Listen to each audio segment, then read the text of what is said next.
Olá a todos, graça e paz. Aqui quem está falando é o pastor Matheus Rocha. É uma alegria te receber aqui no nosso canal ServirCast para poder conhecer um pouco mais daquilo que o povo de Deus tem feito para a sociedade. A intenção do nosso podcast é falar sobre serviço social, falar sobre entrega, falar sobre amor e falar sobre o que a Igreja do Senhor Jesus Cristo tem promovido para a sociedade nesse tempo.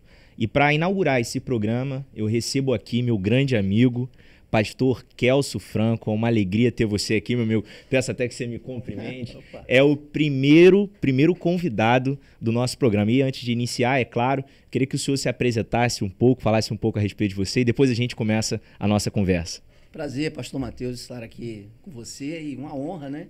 Abrir esse podcast que eu tenho certeza que vai fazer muito sucesso, né? Porque é uma necessidade realmente a gente expandir aquilo que as igrejas cristãs fazem de uma forma geral, né? Bom, meu nome é Kelson Franco, eu sou pastor já há 21 anos aqui na comunidade do Jardim Gramacho, na primeira igreja batista do Jardim Gramacho. Sou casado, tenho 2 netos, né? E sirvo ao Senhor desde pequeno, alegria nessa caminhada de vida cristã.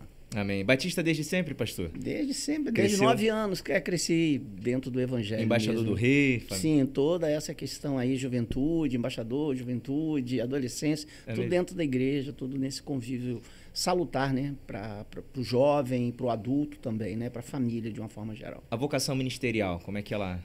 Começou lá atrás mesmo, já na fase de infância você vai tendo uns insights, né, que você não percebe que é chamado, mas na verdade ele vai se concretizando durante a caminhada, e aí vai a formação, a maturidade, e aí chegou na fase da juventude, na hora de estudar, e eu fiz 2 anos de seminário, mas entendia que aquilo não tinha nada a ver comigo, chamado, né, até porque teologia 20 e poucos anos atrás, 30 anos atrás, tinha muito a relação com o ministério pastoral direto. Hoje nem tanto. Hoje a pessoa pode fazer o curso de teologia e ela atuar numa outra área na igreja. Mas naquela época não. Ia para o seminário, vai ser pastor. E aquilo me assustava muito. O senhor fez formação em que seminário? Eu comecei a fazer no Betel no primeiro momento.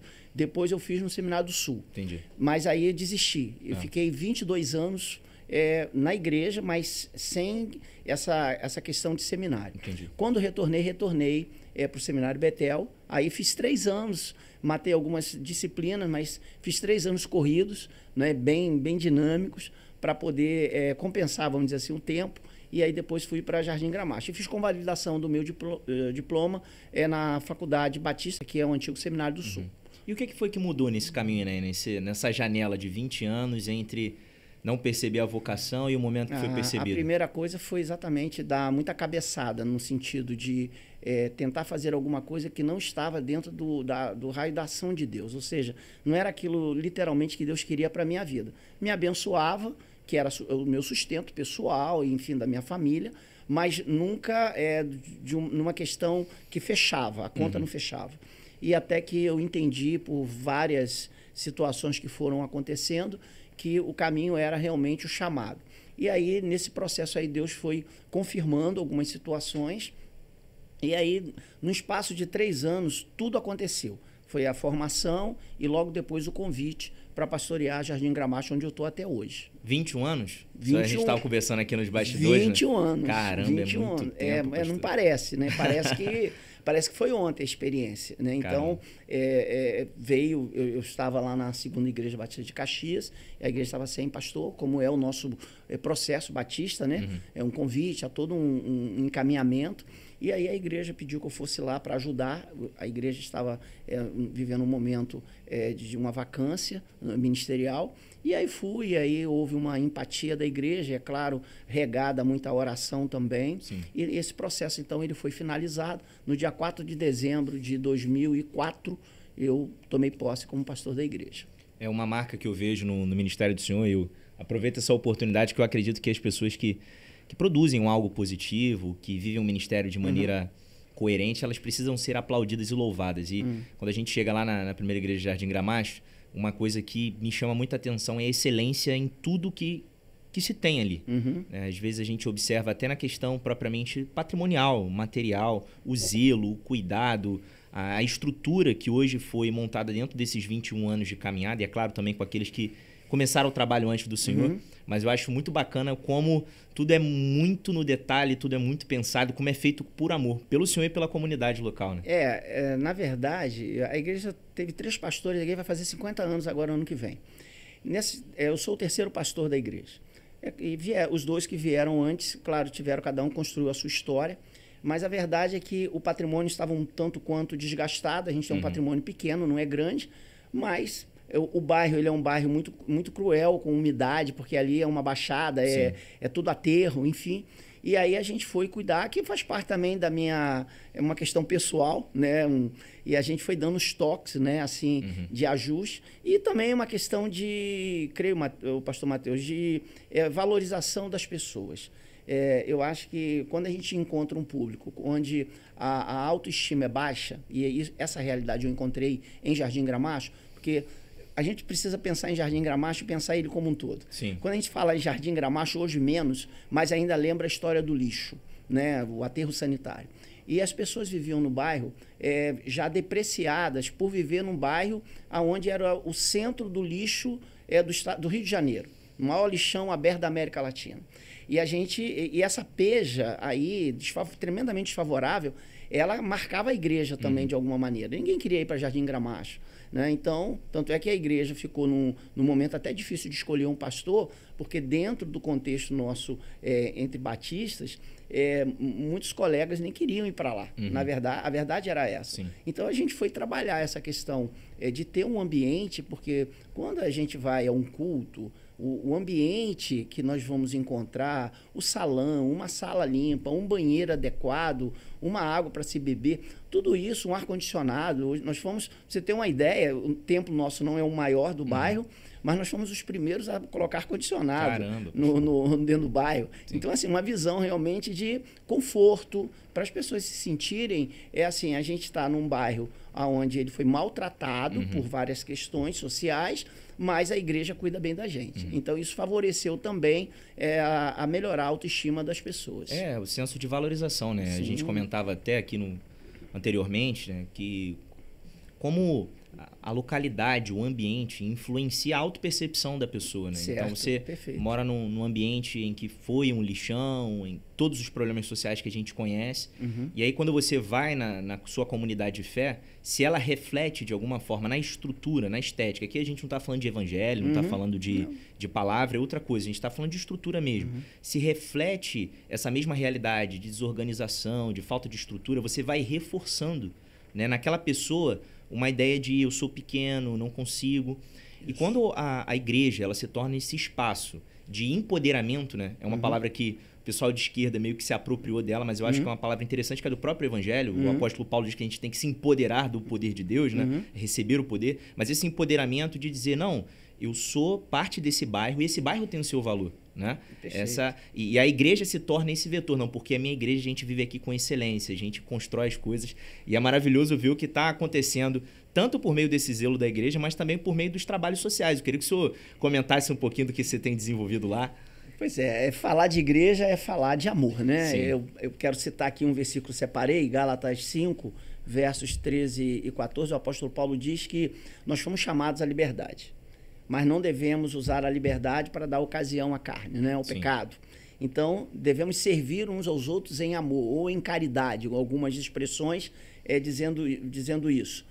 Porque toda a lei se resume em uma só palavra: amarás ao teu próximo como a ti mesmo. Amém. E uma das ênfases que a gente tem dado muito lá na nossa igreja, na nossa comunidade de fé, é exatamente a questão do amor. A gente precisa refletir esse amor. E como você reflete amor dentro de uma sociedade hoje tão castigada, tão maltratada por várias questões, e você chega, a igreja ela se torna um ponto de apoio, de encontro das pessoas. Então as pessoas veem, dentro das pesquisas, a igreja ainda é uma das organizações da sociedade que mais crédito tem diante das pessoas. Então a gente ainda mantém essa característica, né, de ser um ponto de apoio. A credibilidade nossa é boa. Sim. As pessoas olham para a igreja dentro de uma questão assim, eu vou lá pelo menos, as pessoas vão vão me ouvir. Né? E quando a gente pode ouvir as pessoas e a gente pode também atender as pessoas, e aí a coisa se completa, aí se fecha. Né? E a gente começou, há alguns anos atrás, um trabalho social no bairro.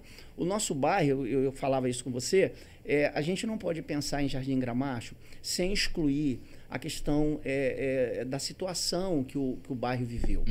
Obviamente, pensar no Rio de Janeiro e pensar na Baixada Fluminense, a gente sempre vai pensar no viés social, que é muito agravante. Isso é natural, né, pelas nossas características. Mas quando você tem uma situação que ela é mais determinante, é claro que isso daí vai gritar mais. Então, o Jardim Gramacho, pelo que eu já expus anteriormente, ficou maltratado por causa do lixo. Né? Hoje, existe um passivo ambiental social no bairro que precisa ser refeito. E a gente louva a Deus que depois que o lixo saiu do bairro, algumas ações foram implementadas, outras têm acontecido. Isso para a gente é muito bom. Porém, muitas pessoas continuaram no bairro, o lixão saiu, muita gente foi embora. Sim. Eram 15 mil pessoas, segundo as informações, que viviam do lixo. Só que algumas pessoas não tiveram como se locomover, continuaram no bairro. Então a gente tem ainda uma linha de pobreza, de miséria muito acentuada. E é claro que a igreja ela tem que se mexer, a igreja ela tem que se sensibilizar de alguma maneira para atender isso daí. A igreja não é governo, eu falo isso muito lá na nossa comunidade. Eu falo isso para as pessoas que são atendidas. Hoje são cerca de 100 famílias atendidas mensalmente com o projeto do Sacolão Solidário, além de outras ações que são implementadas pela própria igreja na área social. E eu tenho falado isso para eles. Né? A igreja ela não tem que dar a resposta que o governo vai dar.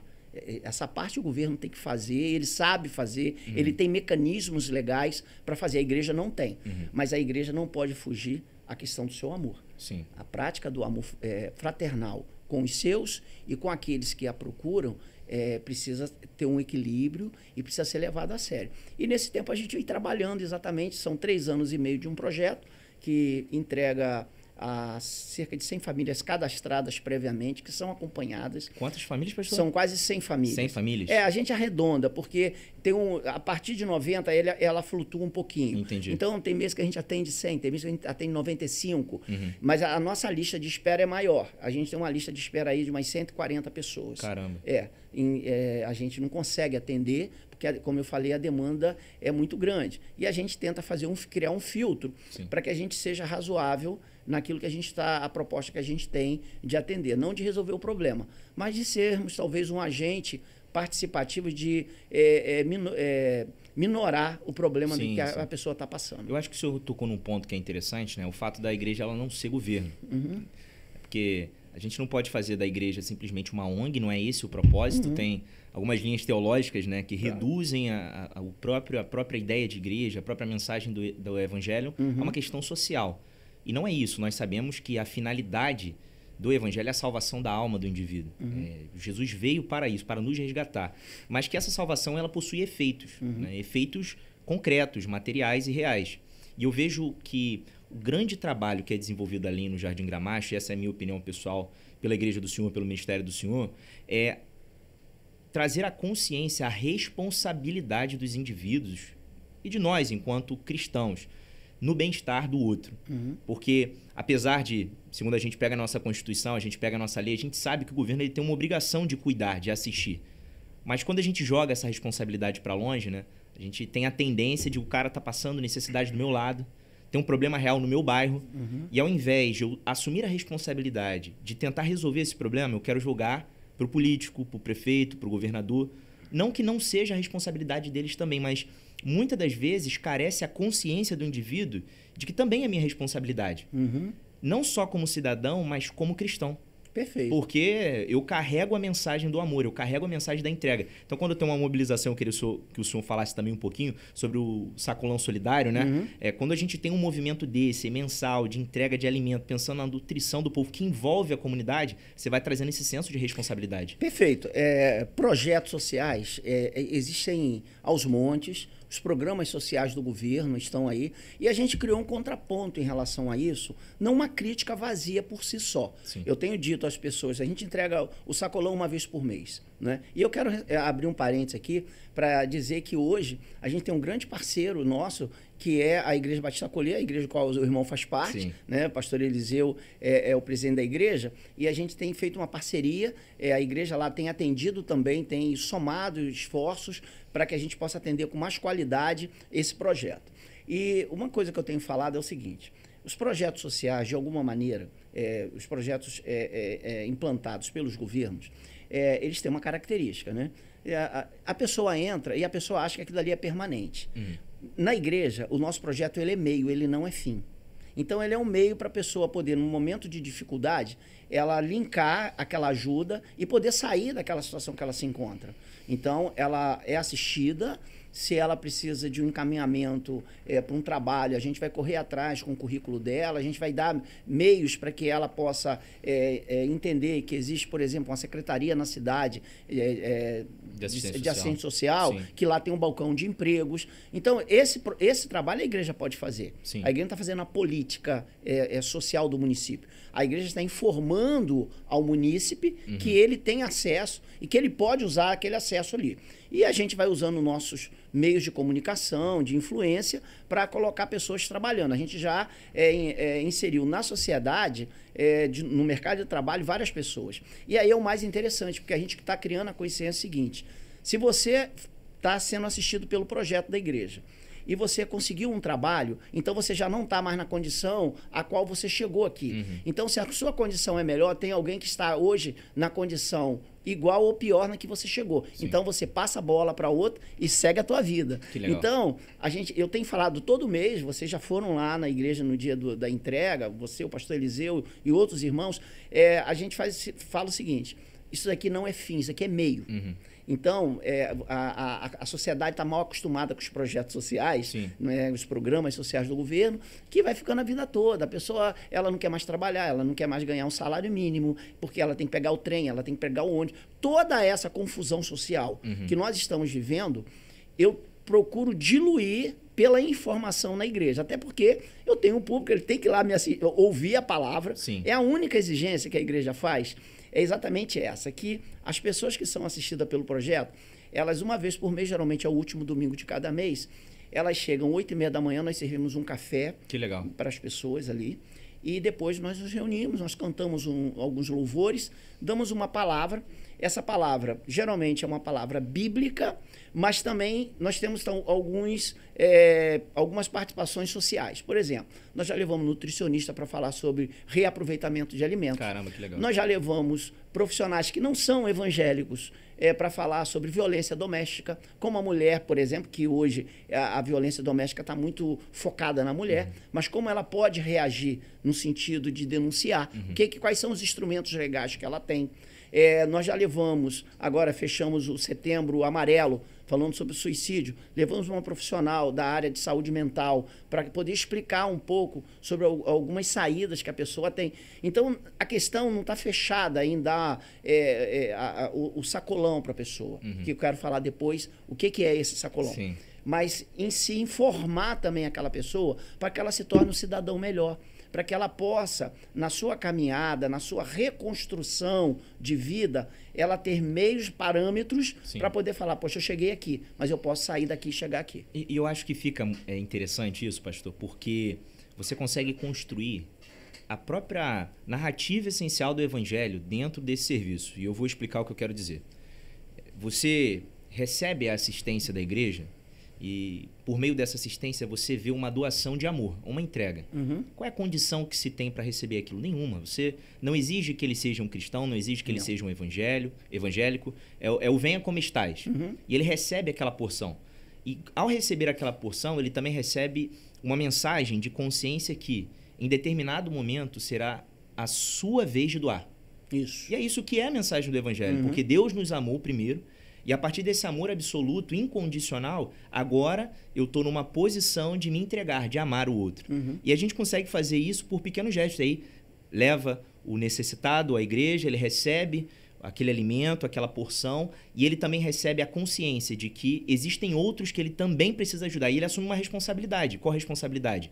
A de avançar, a de conseguir um emprego, a de não depender mais desse sacolão para que outro seja assistido. E quando eu olho a coisa dessa forma, eu sou meio romântico nesse sentido. Quando eu vejo isso, eu vejo o próprio evangelho sendo comunicado por meio da ação social. Ainda mais quando é ministrada a palavra de Deus, como o senhor bem colocou, quando é direcionado para um trabalho sério, é Deus se manifestando e a sua mensagem se manifestando por meio dos gestos. Nós levamos já profissionais da Secretaria de Ação Social de Caxias lá, e a pessoa não tem nenhum viés evangélico. Sim. Cristã e tal, como a maioria do povo brasileiro. E a gente conversava lá no gabinete e ela falava, era uma profissional, e ela dizia, olha, pastor, eu ando muito, eu vou em tantos lugares, mas eu nunca vi nada assim parecido. Primeiro, pela simplicidade, porque não é nada do outro mundo. Uhum. É a segunda coisa. Segundo, porque quem faz é a igreja. Então, nós não temos, pastor Mateus, doação expressiva de fora da igreja. E a comunidade é uma comunidade de pessoas simples, né? Então, são essas pessoas as próprias doadoras. Então, a estrutura do nosso sacolão é a seguinte. Você cadastra a pessoa e a pessoa ela vai lá na igreja receber no final do mês em torno aí de 15 itens diferentes, entre eles uma proteína. A gente sempre manda ovos no meio disso daí para dar uma balanceada.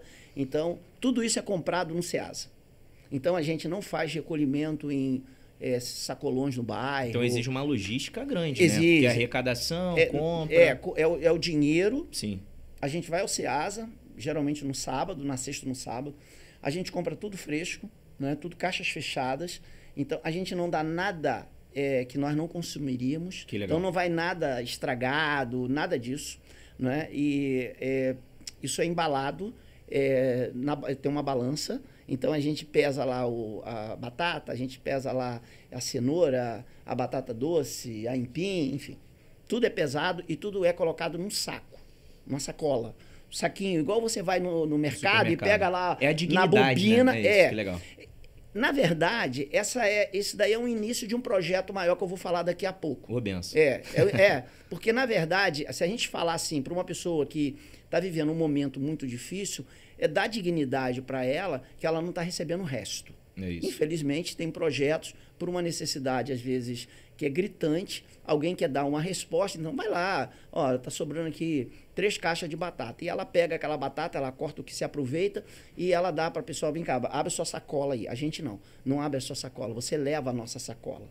Você leva a dignidade para casa, tudo arrumado, tudo é verdura, tem uma fruta, 1, 2 frutas todos os meses também. Tudo isso. E você vai ver, as pessoas vão trabalhar, vão montar todo mundo de touca, luva. Aí o cara fala assim, pô, vocês estão... porque o processo de dignidade ele começa com a gente, com quem está fazendo. A pessoa precisa entender que ela vai atender famílias. E a gente não conhece tanto as famílias.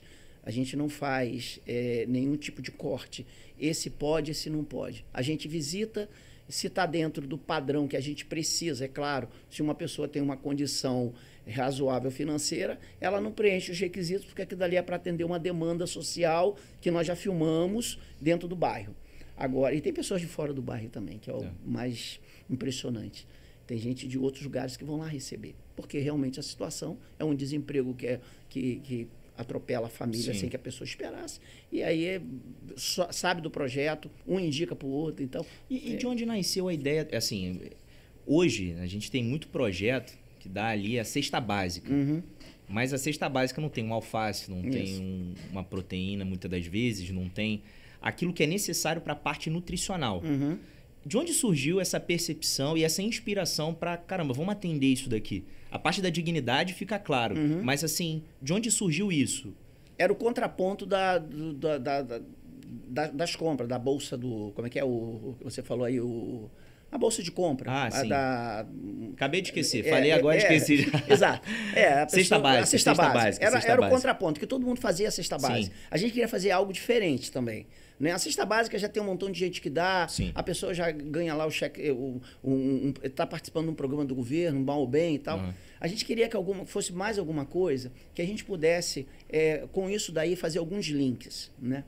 O projeto, na verdade, ele nasce primeiro dessa necessidade, da nossa realidade do bairro. A gente vê muitas pessoas pedindo, a gente chega na igreja, o pastor está na igreja, toda hora bate pastor, não tem 1 quilo de arroz, não tem isso, tem aquilo. E a gente não dá conta. A gente tem o nosso projeto, além do sacolão, a gente tem um projeto com cesta básica para atender a membresia da igreja, porque aí é bíblico, né, que a gente deve socorrer os irmãos na hora da necessidade. E como o grupo é pequeno, e aí é uma outra questão também, a questão social, para quem está dentro da igreja, a pessoa passa pelos momentos difíceis, mas pelo comportamento dela, pela recepção de palavras diárias ou semanais, tudo isso vai focando no indivíduo que ele pode melhorar. O evangelho trata não só a alma, mas trata o corpo da pessoa também, a mente da pessoa. E é claro que essas pessoas elas evoluem no sentido de perceberem que podem ser melhores. Então, o número de pessoas dependentes do social na nossa igreja, na nossa realidade, ele é bem menor. Então, eu consigo atender com a cesta básica um número menor. Mas eu falei, mas a gente precisa atender um número maior. Eu não conseguiria atender 100 famílias com cesta básica, mas eu consigo atender 100 famílias com o sacolão. Ele fica mais barato, ele é mais econômico. Entendi. E ele é nutricional. Agora, tudo isso vem de um projeto que é maior, que é o Mercado Solidário. Aí é dignidade, pastor Mateus. O Mercado Solidário é um sonho nosso. A gente tem sonhado isso junto com o pastor Eliseu Rocha, que é um sonhador como eu. O Mercado Solidário, ele tem acontecido em alguns lugares do Brasil. Você separar um espaço na igreja, ou alugar um espaço, não importa, e ali você ter um mini mercado ali dentro, com aquilo que é básico, e a pessoa escolher. Porque depois da pandemia, ficou registrado que muitas famílias, há muito tempo, ou desde lá, não conseguem entrar dentro de um supermercado e escolher o que quer levar. Elas passaram a ser dependentes da ajuda dos outros. Então, ela come o que ela recebe. Então, você dá uma sacola com arroz, com feijão, com macarrão, é aquilo que ela vai comer. Então, você tira ela de dentro do mercado. Você separou a dignidade dela. Sim. Ela recebe o sacolão da igreja, que por mais digno que seja, ela não escolheu. Ela está levando batata, cebola, cenoura, tomate e tal. Ela não tem o poder de escolha. O projeto do Mercado Solidário, ele já amplifica a questão social na dignidade, porque você vai escolher o que você quer. Aí alguém falou assim para mim esses dias, a gente estava compartilhando a ideia, falou assim, pô, mas aí a pessoa vai pegar 20 quilos de arroz, vai pegar 3 latas de leite condensado. Não, você vai criar uma moeda, que aí vem as questões sociais interessantes. Você tem a moeda social para aquele lugar. Então, você tem um limite que a pessoa vai levar. Quantas pessoas tem na sua casa? Tem 5 pessoas. Então, ela recebe um valor para fazer uma compra para 5 pessoas dentro da moeda social. Ela não gasta dinheiro, a moeda social é apenas uma referência para que ela possa se posicionar ali e a igreja ou quem estiver administrando possa saber como fazer da melhor forma possível.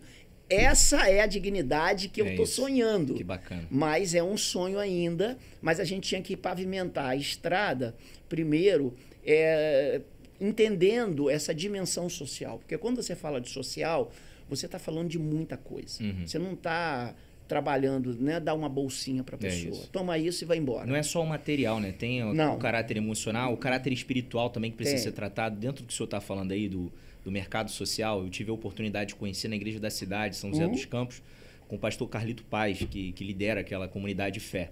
E é extraordinário você ver uma ação social que ela permite que aquele que está sendo assistido se sinta digno. A palavra não seria tão dignidade que eu estou procurando aqui, mas que ele consiga perceber que ele pode. Porque muito do que a gente entende poder está relacionado à possibilidade de escolha, como o senhor falou. Então, se eu sou privado de escolher o que eu como, se eu sou privado de escolher o que eu estou vestindo, se eu sou privado de escolher o que eu vou fazer, para onde eu vou, você vai retirando a própria percepção de individualidade daquela pessoa. Exatamente. Agora, quando você cria um mercado social, né, tem uma moeda, o cara recebe lá uma quantidade de créditos. sem créditos. Aí tem o arroz, tem o feijão, mas também tem um miojo. E o arroz tem o crédito. Tem o crédito, né? Vale tem tanto, o miojo. isso. Aí tem um refrigerante que ele pode também escolher, porque às vezes o refrigerante que para alguns é tão banal, para eles é a ceia, né? E ele começar a gerir. Olha, outra coisa muito interessante também.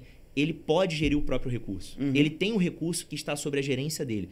Isso vai dando uma percepção de capacidade. Eu posso, eu decido, eu sou alguém, eu tenho dignidade, eu posso escolher. Isso se reflete no dia a dia. Porque na verdade, você vai pegar pessoas feridas. Sim. Por exemplo, imagina você ir no mercado e eu vou pro mercado agora.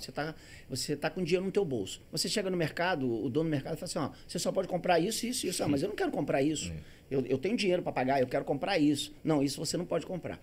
A gente é ferido, né, no nosso eu direito. Não posso, né? Eu não posso. No nosso direito de escolha. É uma roupa. Por exemplo, os bazares. As igrejas fazem muito bazar.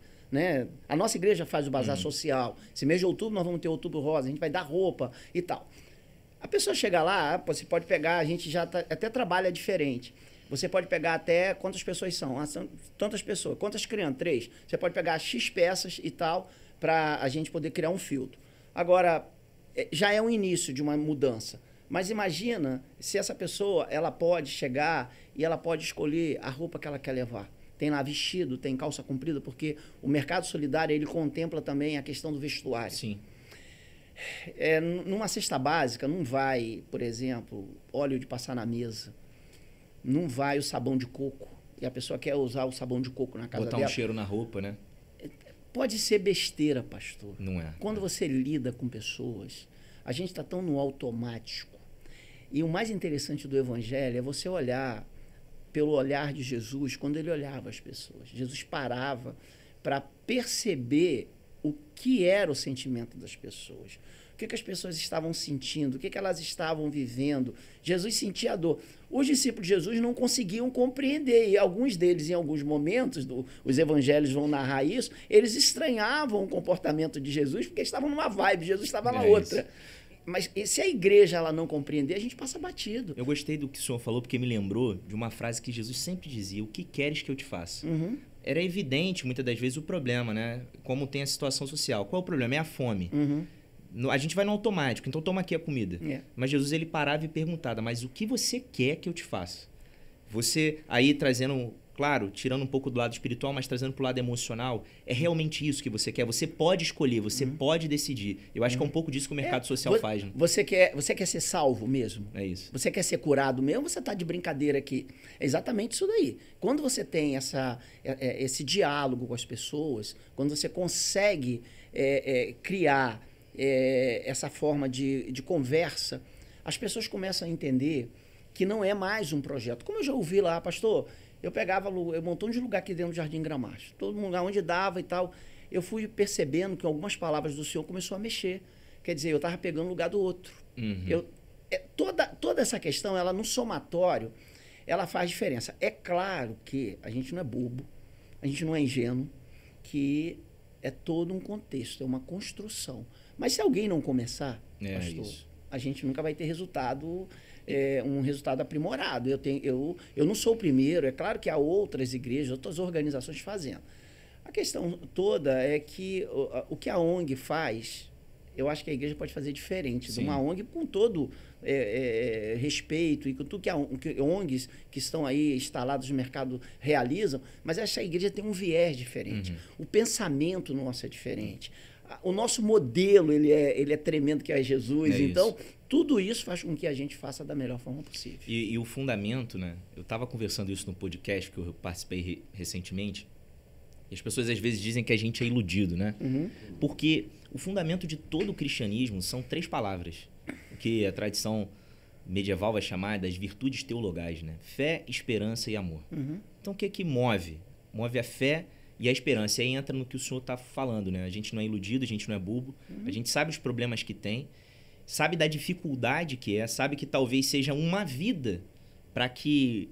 Talvez uma vida seja alcançada de fato, uma vida, uma família seja transformada, mas a gente não perde a capacidade de agir, a capacidade de fazer. Por quê? Porque a gente tem fé que Deus está nos movendo e no propósito que Ele nos concedeu, e também esperança. Eu acho que essa palavra é muito interessante porque a esperança está relacionada à espera. A gente trabalha, a gente faz, mas a gente não está criando uma expectativa de que vai resolver o problema amanhã. A gente não é iludido, né? Não. A gente não é iludido de que vou começar e vou salvar o mundo. Não. Eu espero com paciência no meu Senhor e por meio do meu serviço, do meu trabalho, como vocês têm desenvolvido lá, a gente vê gradualmente no encontro, daqui a 3 meses, numa fala, numa decisão, numa mudança de comportamento eventual, você vai com paciência observando a mudança. O grande problema que eu vejo nas igrejas, aqui vai uma crítica, uma autocrítica, né?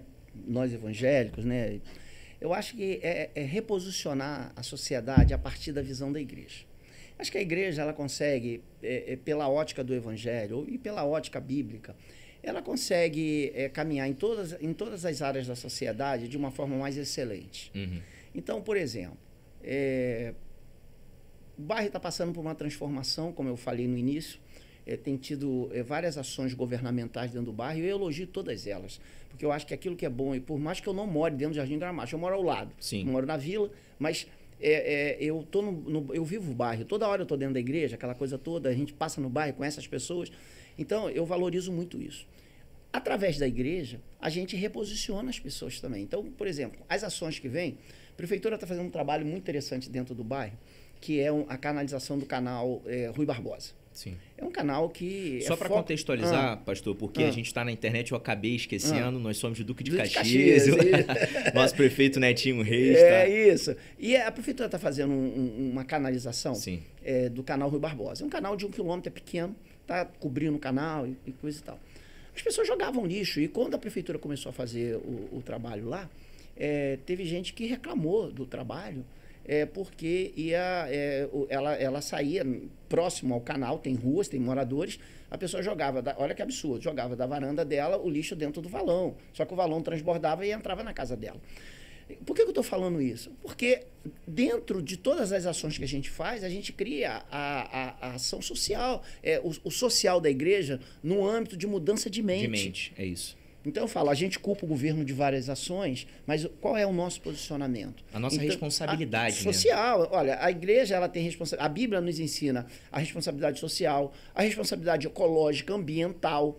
O que hoje... Transformar o mundo pela renovação da vossa mente. O que hoje muitas organizações não governamentais fazem, grandes empreendimentos aí, simples, a Bíblia já fala sobre isso. Não é novidade para nós. Então, cuidar do mundo, a Bíblia fala, o salmista ele fala, né? O nosso Deus, ele é o Senhor da terra, a plenitude de Deus, tudo é de Deus, tudo foi ele que fez. Então, do Senhor é a terra e a sua plenitude, o mundo e aqueles que nele habitam. Amém. A gente tem essa consciência ecológica, a gente tem a consciência, a responsabilidade social, enfim, tecnológica, tudo que acontece em torno, se a igreja pode se posicionar, e a partir do momento que eu tenho 100 famílias, que na maioria não são evangélicas, não são cristãs, eu tenho pessoas de várias correntes religiosas, Sim. mas a gente atende todas de uma forma muito respeitosa. Amém. E quando eu posso falar sobre isso, eu creio que a igreja está dando uma participação, não no sentido de evangelizar ninguém, eu deixo muito claro. É interessante isso que eu falo assim, olha, você não está aqui para ser evangelizado. Quiçá você seja. Porque eu tenho certeza que se Jesus começar passar a ser Senhor e Salvador da sua vida, a sua realidade de vida vai mudar. Esse é o meu desejo, mas você não está aqui por isso. Sim. A gente faz essa separação para a pessoa ficar mais à vontade, desarmar. Mas, em contrapartida, eu vou esclarecendo o papel nosso enquanto cidadão. A igreja ensina a cidadania. Sim. E eu acho que isso, talvez, de todas as lições, por mais que haja atendimento, haja a providência de ajuste, de ajuda, eu acho que contribuir para que nós formemos cidadãos melhores. Amém. Aí é bom demais. Aí a gente chora, fica feliz. Sim, é claro. Eu tenho como proposta aqui do podcast não tratar muito sobre assunto teológico, né? Porque é um ambiente aberto, plural, é pensar o que o cristianismo tem feito nesse tempo no caráter social. Mas você tem uma conversa entre pastores falando sobre evangelho e consequência social, naturalmente a gente vai ter um posicionamento teológico por trás, né? Uma forma de enxergar o mundo. E dentro do que o senhor falou, eu acho que fica marcado a certeza de que quem convence o homem da justiça, do pecado, do juízo é o Espírito Santo. Isso. Não vem de obras. Não. Então, quando se pensa no trabalho social da igreja, está se fazendo isso para converter alguém? Não. Não é por essa razão. Mas o mais interessante nesse negócio é o Sim. seguinte: quando eu comecei há 3 anos e meio, eu comecei no ano político, no ano eleitoral na cidade. Sim. E a aposta era que aquilo dali tinha um viés político na igreja. E eu deixei, o povo é livre para pensar. E aí acabaram as eleições e o sacolão continuou. Já passamos por 3 eleições porque eu peguei uma, então já passei já passei por 2 eleições. E o projeto continuou. Eu falei, eu já mostrei para vocês que não é político. Poderia até ter uma parceria política organizada, séria, legalizada, sem nenhum problema. Nós não temos isso hoje. Eu deixo isso muito claro. Não há nenhum erro em a igreja ter parcerias. A gente tem dispositivos legais na nossa Constituição enquanto documentação. Sim. Né? O Estatuto da Igreja permite que a gente faça parceria, mas nós não temos hoje. Mas poderíamos ter. Se nós tivéssemos, eu falaria da mesma maneira, que a ação continua sendo a ação da igreja.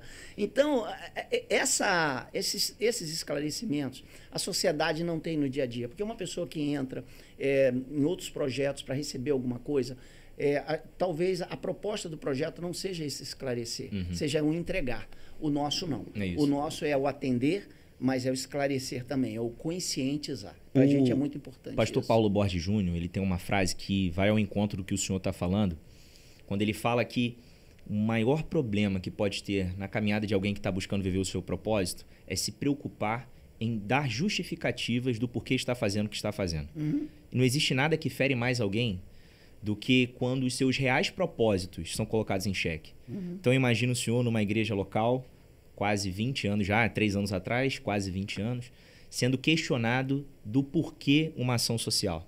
E colocar em xeque, às vezes, né, as suas motivações, as suas reais intenções, isso fere e machuca. Mas é bom perceber a convicção que o senhor tem de continuar mesmo, porque o tempo responde. Eu gosto do apóstolo Paulo falando a Timóteo, quando, eu não me recordo se Timóteo ou Tito agora, mas quando ele está orientando a respeito de como eles deveriam lidar com aqueles que estavam se apegando a sutis coisas do texto. O apóstolo Paulo diz, deixa que eles falem, deixa que eles pensem, viva você o amor, a justiça e a verdade. Porque o tempo mostrará que o amor está presente em vocês. E aqueles que estão agarrados a essas coisas, eles vão se perder naturalmente. A própria busca, né, no caso ali teológica daquelas pessoas, nas minúcias do texto, iam desviar, e muitas das vezes a gente vê isso dentro do próprio caráter social da igreja. Quando as igrejas, os líderes religiosos que são bem intencionados, começam a ter os seus propósitos colocados em xeque. Mas por que você está fazendo isso? Né? Qual a sua intenção? Qual é o seu propósito? Isso vai ferindo, machucando, mas Deus é bom. E às vezes acontece até, e aí eu vou colocar como falta de conhecimento da própria comunidade. Eu fui questionado. Mas por quê? Tem tanta gente que eu conheço, e a igreja de comunidade é um problema muito sério. Né? Quando você é pastor de uma igreja, onde, tipo a igreja da cidade, em São que gera uma distância maior, exato. Né, entre o líder. A igreja você está mergulhado dentro da igreja, dentro da comunidade. Eu entro no mercado, eu encontro gente da igreja. Eu entro na farmácia, tem gente da igreja. Fala, cuidado com o que você está fazendo, que meus olhos estão te vendo. Eu brinco com o pessoal. Mas a questão é a seguinte, a pessoa que está dentro do bairro, ela conhece quem está indo lá pegar o projeto. Então, ela já cria um pré-conceito. Porque às vezes ela olha a pessoa tem alguns hábitos que ela julga não ser o mais decente, o mais legal. E ela falou, essa pessoa, na ótica dela, construtiva, não merece. E aí a minha ótica construtiva não é a pessoa.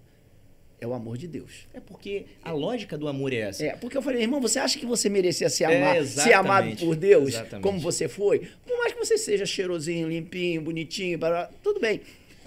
Não é isso. Você tem defeitos na sua constituição moral que afastaria Deus de te amar. Mas Deus te amou a si mesmo. E é isso que torna diferente, né, como a gente dizia, o projeto social que é movido pela igreja de um projeto social que talvez não tenha esse caráter. Exato. Porque é a consciência absoluta de que eu sou imerecedor. Eu não sou merecedor do perdão de Deus, eu não sou merecedor do amor de Deus. E todos os dias, a graça e a misericórdia de Deus se renovam sobre a minha vida. E é por isso que eu chego num projeto social e eu vejo alguém que errou 100 vezes. E na 100ª primeira, vamos tentar de novo. Isso aí. Com sinceridade, com honestidade, vamos tentar de novo. A gente está agora, Outubro Rosa, a gente tem no último domingo, a gente vai ter várias ações voltadas para as mulheres, né? A gente deve ter alguns encaminhamentos para mamografia. Ainda é uma triste realidade de pessoas que não têm o autoconhecimento e foge às vezes de um médico e tal. A gente tenta esclarecer, leva profissionais da área de saúde para falar, enfim. Eu tenho público, então eu tenho que aproveitar para informar esse público. Esse público não precisa ficar só alimentado fisicamente. Ele precisa sair dali alimentado espiritualmente, mas alimentado emocionalmente também.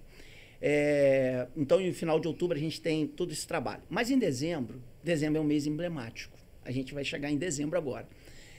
O ano inteiro passa. Quando chega dezembro, você tem um mês onde a autoestima das pessoas, dependendo do grau que ela esteja, de comprometimento a nível de esvaziamento de trabalho, está fora do mercado de trabalho, renda baixa, dezembro se torna um suplício para essa pessoa. É um martírio.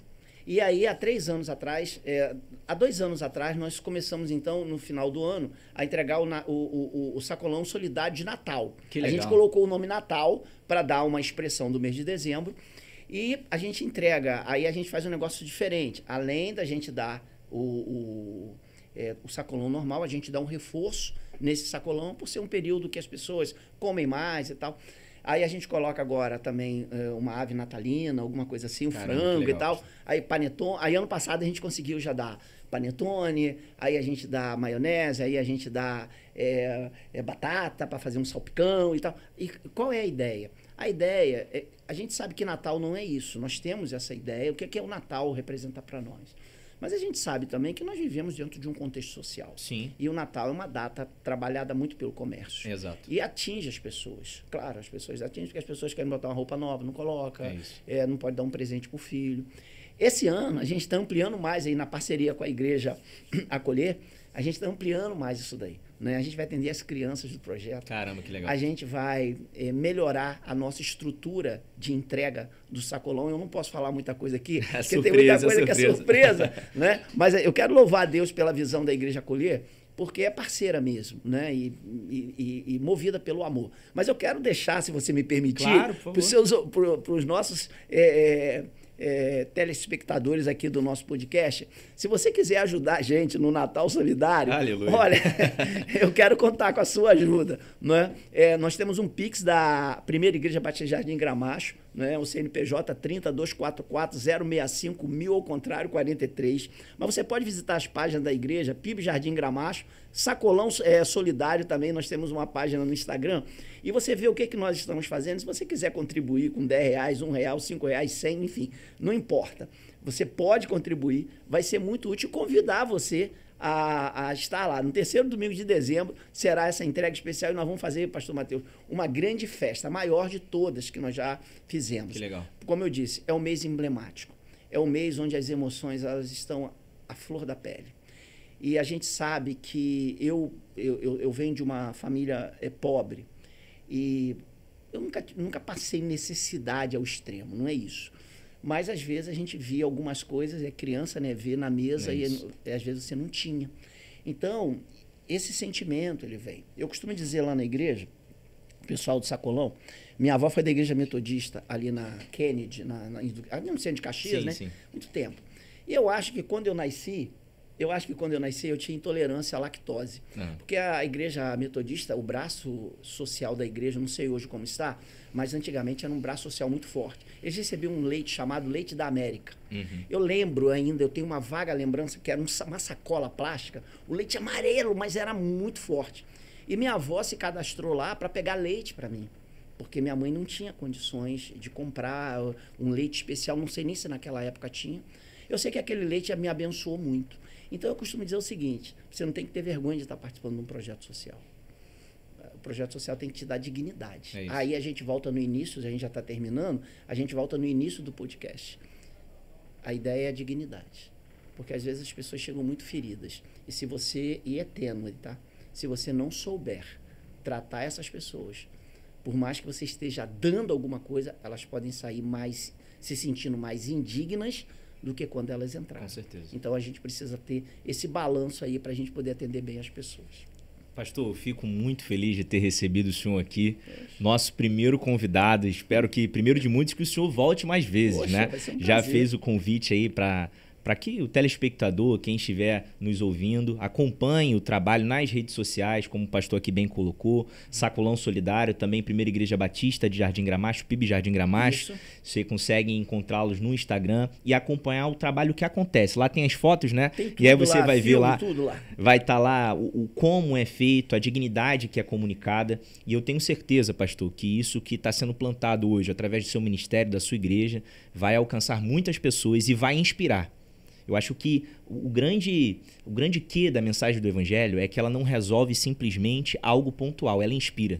Ela inspira pela fé, pela esperança, e eu tenho o desejo no meu coração de que você tenha sido inspirado por essa mensagem. Então, ó, deixa sua curtida, o seu comentário, compartilhe esse vídeo, aguarde o nosso próximo encontro, daqui a pouco você vai saber quem é o nosso próximo convidado, e é um prazer ter você aqui. Pastor Kelso, suas palavras. Pastor Matheus, obrigado aí por estar aqui no Servicast, Servicast, né? O primeiro aí de muitos. Eu tenho certeza que isso vai abençoar muito o nosso público para entender o que as nossas igrejas têm feito, né? E uma alegria muito grande a gente estar aqui com você. Você é um jovem dinâmico, com uma caminhada, uma trajetória toda aí pela frente e tem já demonstrado a sua sensibilidade por tantas coisas que a igreja tem tocado, que a igreja tem lançado aí para ser realizado. Eu me sinto muito feliz e eu quero te agradecer por estar aqui. É uma honra para mim, né? Obrigado aí por abrir, uma grande responsabilidade. E eu espero que você que está nos assistindo também tenha curtido aí. Deixa seu comentário também e a gente está à disposição. Sempre o último domingo de cada mês, vai lá no Jardim Gramacho. Nossa igreja fica na Rua Lagoas, 144. Próximo ali da churrascaria Três Marias, entrando ali, perto do Brizolão, o único Brizolão do bairro. Atrás do Brizolão está a nossa igreja. Vai ser uma alegria receber você aí. Amém, pastor. Amém. Deus abençoe. Meus amigos, até a próxima. E se você pudesse